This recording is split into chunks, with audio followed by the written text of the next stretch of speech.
Assalamualaikum warahmatullahi wabarakatuh. Selamat siang, salam sejahtera bagi kita semuanya, Shalom, Om Swastiastu, Namo Buddhaya, salam kebajikan. Yang saya hormati Wakil Presiden Republik Indonesia, Bapak Profesor Dr. Kyai Haji Ma'ruf Amin. Yang saya hormati pimpinan dan anggota Dewan Perwakilan Rakyat Republik Indonesia, yang saya hormati pimpinan dan anggota Dewan Perwakilan Daerah Republik Indonesia, yang saya hormati pimpinan dan anggota lembaga-lembaga negara, yang saya hormati para menteri, Kabinet Indonesia Maju, Jaksa Agung, Panglima TNI, Kapolri, dan Kepala Lembaga Pemerintahan, hadirin sekalian yang saya hormati, serta saudara-saudara sebangsa dan setanah air. Dalam 3 tahun terakhir, dunia dihadapkan pada guncangan pandemi COVID-19 yang menelan korban 6,9 juta manusia. Alhamdulillah, negara kita Indonesia telah berhasil mengatasi tantangan besar tersebut akibat pandemi dengan hasil yang sangat baik. Bahkan Indonesia menjadi salah satu negara yang berhasil menangani krisis kesehatan dan memulihkan ekonomi dengan cepat dan baik. Dan pertumbuhan ekonomi selama 7 kuartal terakhir sejak akhir 2021 secara konsisten berada di atas 5%. Tingkat pengangguran berhasil diturunkan dari 6,26% pada Februari 2021 menjadi 5,45% pada Februari 2023. Sementara tingkat kemiskinan juga terus menurun menjadi 9,36% pada Maret 2023. Begitu juga dengan kemiskinan ekstrim yang turun dari 2,04% pada Maret 2022 menjadi 1,12% pada Maret 2023. Pemulihan ekonomi yang cepat dan kuat telah membawa Indonesia naik kelas, masuk kembali ke dalam kelompok negara berpendapatan menengah atas di tahun 2022. Pemulihan ekonomi Indonesia terus berlanjut. Semester 1 2023 ekonomi nasional tumbuh 5,1%. Inflasi Indonesia juga semakin terkendali dan mencapai 3,1% sampai dengan Juli 2023. Kebijakan fiskal Indonesia termasuk salah satu yang paling efektif dalam menangani pandemi dan menjaga pertumbuhan ekonomi. Defisit fiskal Indonesia sudah kembali di bawah 3% PDB, 1 tahun lebih cepat dari rencana awal. Rasio utang Indonesia juga salah satu yang paling rendah di antara kelompok negara G20 dan ASEAN, bahkan sudah menurun dari 40,7% PDB di tahun 2021 menjadi 37,8% per Juli 2023. Sebagai perbandingan, rasio utang Malaysia saat ini berada di tingkat 66,3% PDB, Tiongkok 77,1% dan India 83,1%. Hadirin yang saya hormati, saudara-saudara sebangsa dan setanah air, sidang dewan yang kami muliakan. Kita menyaksikan perubahan lanskap global yang sangat cepat, khususnya karena pergeseran geopolitik. Fragmentasi global menciptakan disrupsi rantai pasok yang meningkatkan risiko pangan, risiko krisis pangan, energi, serta keuangan dunia. Konstelasi global harus disikapi dengan strategi kebijakan yang jitu dan antisipatif.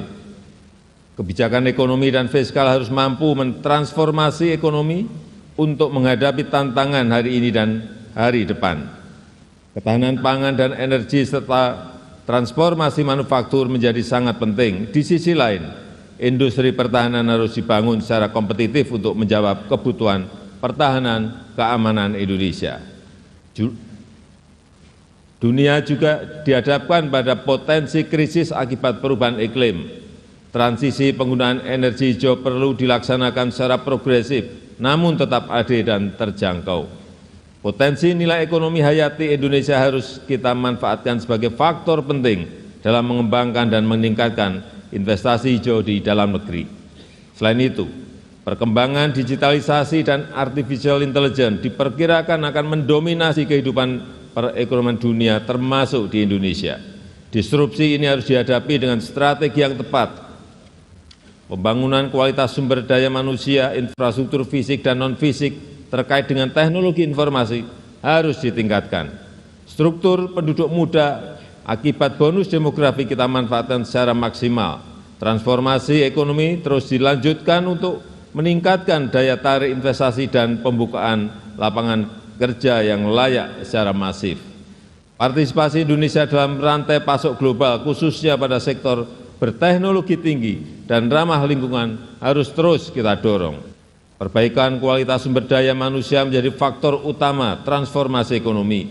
Pembangunan kualitas SDM yang sehat, produktif, dan inovatif juga menjamin inklusivitas serta keadilan terus dilakukan. Maka upaya menghapus kemiskinan ekstrem, stunting, dan pembangunan daerah terpencil harus berhasil. Oleh karena itu, seluruh tantangan global dan nasional harus kita jawab dengan tepat dan efektif. Peran APBN sangat penting dan strategis dalam mendukung, memfasilitasi, serta menentukan arah kebijakan ekonomi, sosial, dan daya saing pertahanan dan keamanan nasional. Kebijakan fiskal ke depan dirancang dengan tujuan mengakselerasi target dan prioritas pembangunan nasional.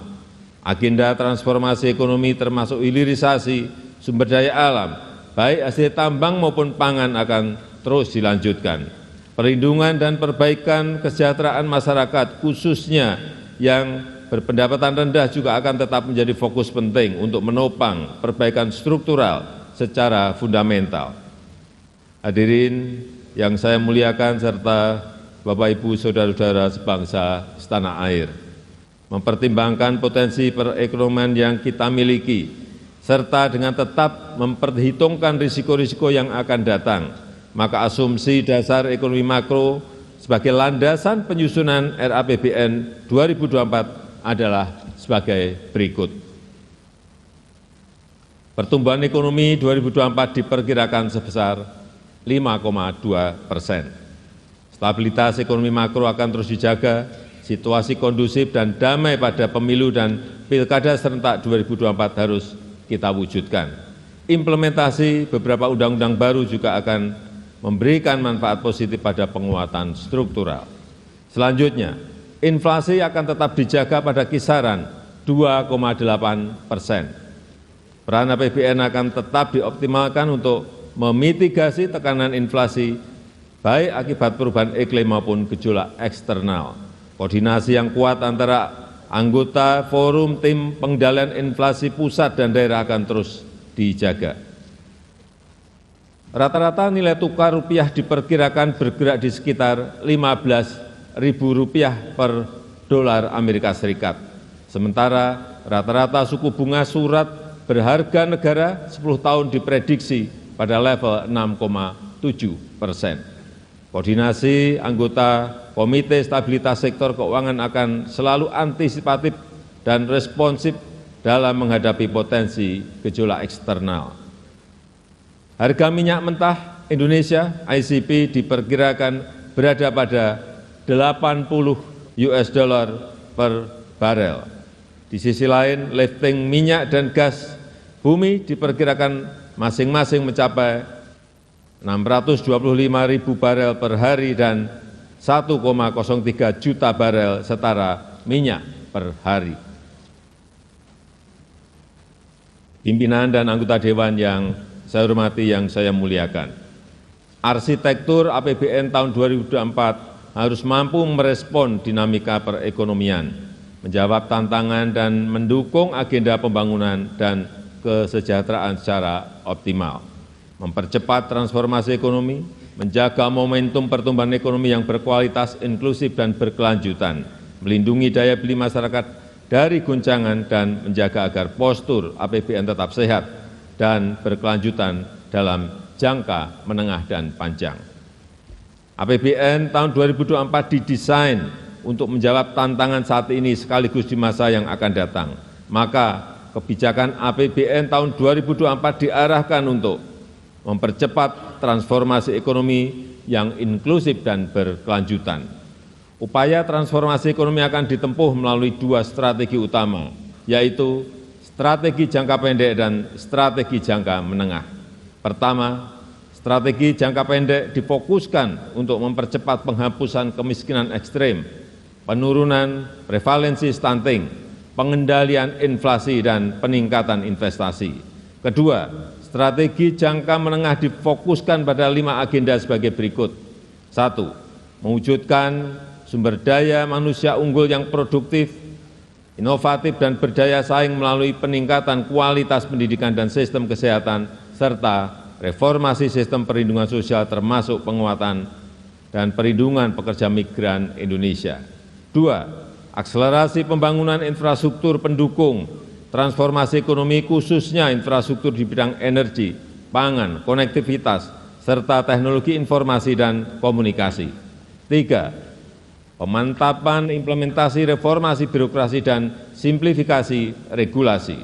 4. Meningkatkan aktivitas ekonomi yang bernilai tambah tinggi melalui hilirisasi sumber daya alam.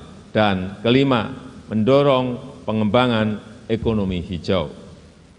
Pimpinan dan anggota Dewan yang saya muliakan, untuk mewujudkan SDM unggul, berintegritas, dan berdaya saing, disiapkan anggaran pendidikan sebesar Rp660,8 triliun atau 20% dari APBN. Tercermin dari alokasi belanja pemerintah pusat sebesar Rp237,3 triliun, transfer ke daerah 346, saya ulangi, transfer ke daerah sebesar Rp346,6 triliun, dan pembiayaan investasi Rp77 triliun. Kita harus mampu memanfaatkan bonus demografi dan siap menghadapi disrupsi teknologi. Tidak boleh kita kendor. Agar sumber daya manusia kita produktif, inovatif, berdaya saing global, berintegritas, berakhlak mulia, dan dengan tetap menjaga jati diri budaya bangsa. Upaya peningkatan kualitas sumber daya manusia Indonesia ditekankan pada peningkatan kompetensi guru dan tenaga kependidikan, pemerataan kualitas pendidikan melalui peningkatan distribusi guru dan sarana prasarana pendidikan, peningkatan kualitas PAUD, peningkatan akses pendidikan di semua jenjang pendidikan, peningkatan kualitas sarana prasarana penunjang kegiatan pendidikan terutama di daerah tertinggal, terluar, dan terdepan, penguatan konektivitas pendidikan vokasi dengan pasar kerja, serta perluasan program beasiswa, pemajuan kebudayaan, penguatan perguruan tinggi, kelas dunia, dan pengembangan riset dan inovasi. Untuk menghadirkan SDM yang sehat dan produktif, anggaran kesehatan direncanakan sebesar Rp186,4 triliun atau 5,6% dari APBN. Anggaran tersebut diarahkan untuk transformasi sistem kesehatan, mendorong berkembangnya industri farmasi yang kuat dan kompetitif, meningkatkan akses dan kualitas layanan primer dan rujukan, menjamin tersedianya fasilitas layanan kesehatan yang andal dari hulu ke hilir, mengefektifkan program JKN, serta mempercepat penurunan prevalensi stunting agar mencapai 14% di tahun 2024. Yang dilakukan melalui perluasan cakupan seluruh kabupaten kota di Indonesia dengan penguatan sinergi berbagai institusi. Untuk mempercepat penurunan kemiskinan dan meningkatkan kesejahteraan serta pembangunan SDM jangka panjang untuk memutus rantai kemiskinan, anggaran perlindungan sosial dialokasikan sebesar Rp493,5 triliun. Sejalan dengan hal tersebut, reformasi program perlindungan sosial diarahkan pada penyempurnaan perlindungan sosial sepanjang hayat dan adaptif, subsidi tepat sasaran dan berbasis target penerima manfaat, perbaikan basis data penerima antara lain melalui penguatan data registrasi sosial ekonomi, serta percepatan penghapusan kemiskinan ekstrem pada tahun 2024. Untuk mendorong produktivitas, mobilitas, dan konektivitas serta pemerataan yang berkeadilan, anggaran infrastruktur dialokasikan sebesar Rp422,7 triliun yang diarahkan untuk penguatan penyediaan pelayanan dasar, peningkatan produktivitas melalui infrastruktur konektivitas dan mobilitas, peningkatan jaringan irigasi melalui pembangunan bendungan, saluran irigasi primer, sekunder, dan tersier, penyediaan infrastruktur di bidang energi dan pangan yang terjangkau dan berkelanjutan, pemerataan akses teknologi informasi dan komunikasi, serta mendukung proyek-proyek strategis termasuk pembangunan IKN. Strategi transformasi ekonomi di bidang ketahanan pangan dialokasikan sebesar Rp108,8 triliun yang diprioritaskan untuk peningkatan ketersediaan, akses, dan stabilisasi harga pangan, peningkatan produksi pangan domestik, penguatan kelembagaan petani, dan dukungan pembiayaan serta perlindungan usaha tani, percepatan pembangunan dan rehabilitasi infrastruktur pangan, serta pengembangan kawasan food estate, dan penguatan cadangan pangan nasional. Untuk mendorong agar aktivitas ekonomi bernilai tambah tinggi, diantaranya dilakukan dengan mendorong hilirisasi sumber daya alam. Dukungan fiskal telah diberikan berupa insentif perpajakan dan berbagai insentif fiskal lainnya. Selama ini telah diberikan dukungan terhadap pengembangan kendaraan bermotor listrik berbasis baterai. Hal ini untuk mendorong percepatan transformasi ekonomi untuk penciptaan nilai tambah yang tinggi, perluasan kesempatan kerja, dan penggunaan energi yang ramah lingkungan sehingga dapat menurunkan emisi serta efisiensi subsidi energi. Untuk menjaga agar pelaksanaan transformasi berjalan efektif, maka reformasi birokrasi harus terus diperkuat. Pelaksanaan reformasi birokrasi harus dijalankan secara konsisten dan berhasil guna.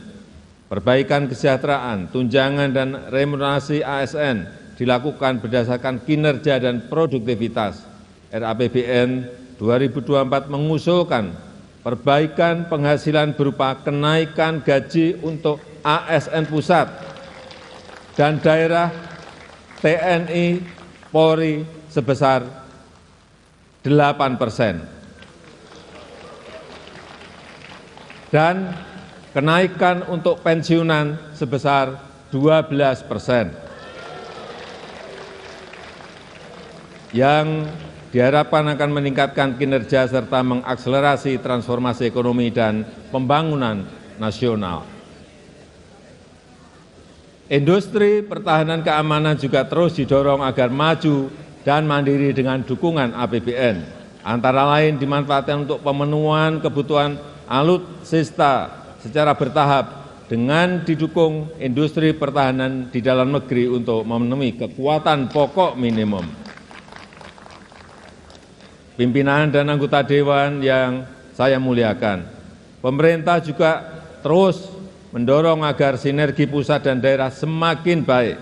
Untuk itu, kebijakan transfer ke daerah diarahkan semakin berkualitas dan memberi manfaat nyata bagi masyarakat melalui langkah-langkah sebagai berikut.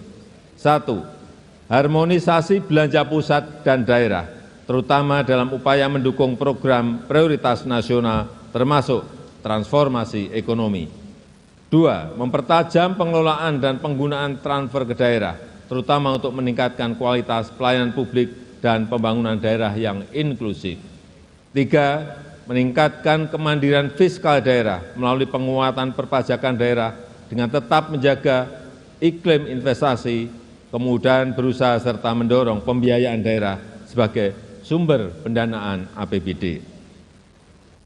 Pimpinan dan anggota Dewan yang saya hormati, untuk menjalankan agenda pembangunan tersebut, pendapatan negara pada tahun 2024 didorong lebih optimal dengan tetap menjaga iklim investasi, keberlanjutan dunia usaha, dan kelestarian lingkungan.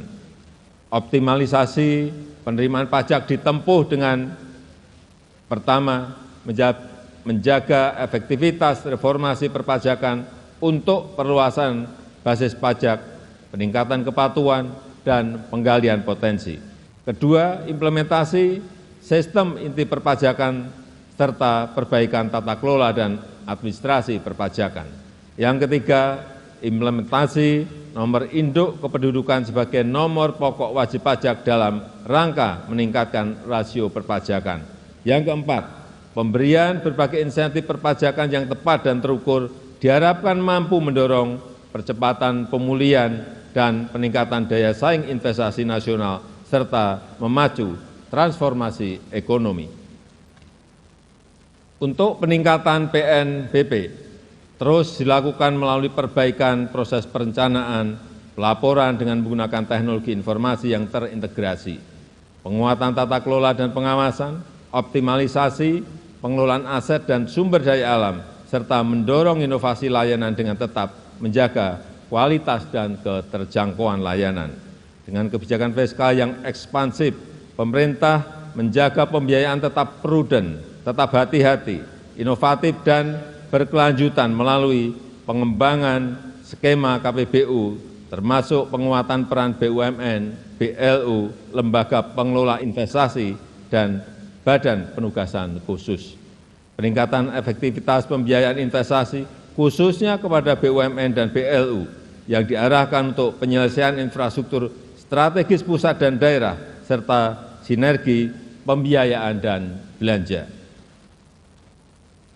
Pembiayaan investasi untuk peningkatan akses pembiayaan bagi masyarakat berpenghasilan rendah, UMKM dan ultra mikro, pemanfaatan saldo anggaran lebih untuk menjaga stabilitas ekonomi dan antisipasi ketidakpastian, serta peningkatan pengelolaan manajemen kas yang integratif untuk menjaga bantalan fiskal yang andal dan efisien. Hadirin yang saya hormati, sidang Dewan, saudara-saudara sebangsa dan setanah air, untuk mendukung transformasi ekonomi dan agenda pembangunan serta melindungi masyarakat dari goncangan, postur APBN 2024 harus tetap sehat. Reformasi fiskal terus dilakukan secara komprehensif, baik optimalisasi pendapatan dan melanjutkan penguatan belanja berkualitas serta pembiayaan inovatif dan dikelola secara hati-hati. Dengan mencermati tantangan dan agenda pembangunan serta upaya reformasi fiskal yang komprehensif, maka postur RAPBN 2024 sebagai berikut. Pendapatan negara direncanakan sebesar 2.781,3 triliun rupiah, yang terdiri dari penerimaan perpajakan 2.307,9 triliun rupiah dan PNBP sebesar 473 triliun rupiah serta hibah sebesar 0,4 triliun rupiah. Belanja negara dialokasikan sebesar 3.304,1 triliun rupiah, yang terdiri dari belanja pemerintah pusat sebesar 2.446,5 triliun rupiah dan transfer ke daerah sebesar 857,6 triliun rupiah. Keseimbangan primer negatif 25,5 triliun rupiah didorong bergerak menuju positif. Defisit anggaran sebesar 2,29% PDB atau sebesar 522,8 triliun rupiah. Dengan pengelolaan fiskal yang kuat, disertai dengan efektivitas dalam mendorong transformasi ekonomi dan perbaikan kesejahteraan rakyat, maka tingkat pengangguran terbuka di tahun 2024 diharapkan dapat ditekan dalam kisaran 5,0% hingga 5,7%. Angka kemiskinan dalam rentang 6,5% hingga 7,5%. Rasio Gini dalam kisaran 0,374 hingga 0,377, serta indeks pembangunan manusia dalam rentang 73,99 hingga 74,02. Selain itu, nilai tukar petani (NTP) dan nilai tukar nelayan (NTN) juga ditingkatkan untuk mencapai kisaran masing-masing 105 sampai dengan 108 dan 107 sampai dengan 110. Hadirin yang saya muliakan, demikianlah keterangan pemerintah atas rancangan undang-undang tentang anggaran pendapatan dan belanja negara tahun anggaran 2024 beserta nota keuangannya. Besar harapan kami, pembahasan RAPBN tahun 2024 dapat dilakukan secara konstruktif demi mewujudkan Indonesia maju berdasarkan Pancasila dan Undang-Undang Dasar 1945. Semoga Tuhan Yang Maha Esa senantiasa memberikan rahmat dan ridho-Nya bagi kita semua dalam melaksanakan tugas dan amanah seluruh rakyat Indonesia. Dirgahayu Republik Indonesia, Dirgahayu Negeri Pancasila, Merdeka! Terima kasih. Wassalamualaikum warahmatullahi wabarakatuh. Om Santi Santi Santi Om. Namo Buddhaya.